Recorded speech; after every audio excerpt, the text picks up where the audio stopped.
Question from Amanda Rose. What do you say to someone who says they don't have time to train someone new? First of all, I totally feel you. It's so hard. When you need a virtual assistant, usually it's because you don't have time to do all of the things that you're supposed to be doing, much less taking the time to train someone else. So here's what we do. Okay, are you ready for this? We do this with all of our clients. And what we do is before you hire the virtual assistant, as you're doing these tasks that you're going to need them to do, and there's a whole nother video that'll be coming up about how to decide which tasks to have them do, but let's just pretend like you already have all the tasks kind of figured out.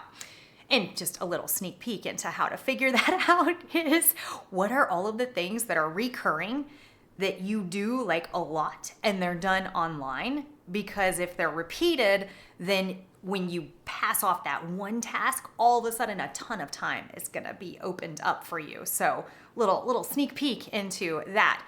But here's what you do.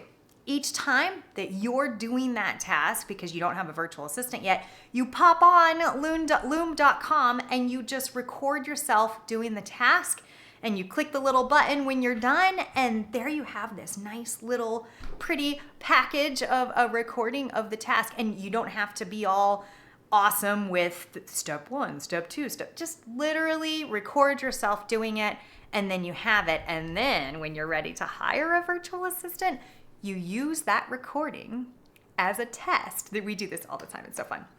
And we give them the recording, like all the potential virtual assistants, like the top 10 to 20.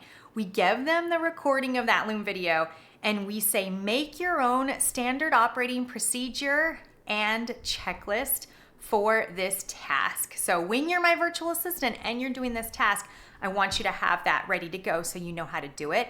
Then it tests their organization, it tests their attention to detail, and it tests whether or not that they're actually gonna want to do those tasks for you, because they kind of have a little heads up on what it's going to look like. So over time, you collect enough of these Loom videos, and then your processes are captured. And like I said, you can use it as part of your way to test your new virtual assistant. If you haven't used loom.com before, it's just loom.com. You do have to sign up at the beginning, but once you have it, you literally click a button and it records everything on your screen. You click another button and it stops, and then you can just copy and paste the little URL that pops up, and there you have your standard operating procedure for that task.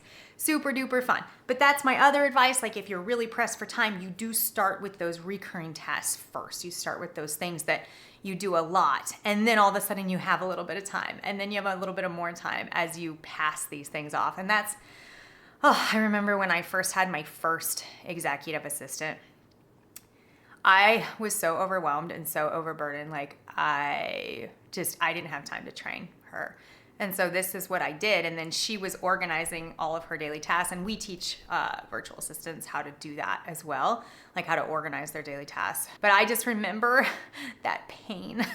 So I totally feel for you if that's where you're at. And hopefully this helped.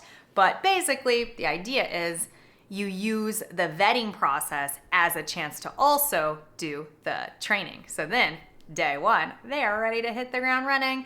And by the way, if you need a virtual assistant, I'm Rhino Julie. I would love to hop on a call with you and brainstorm the task and see how we can help.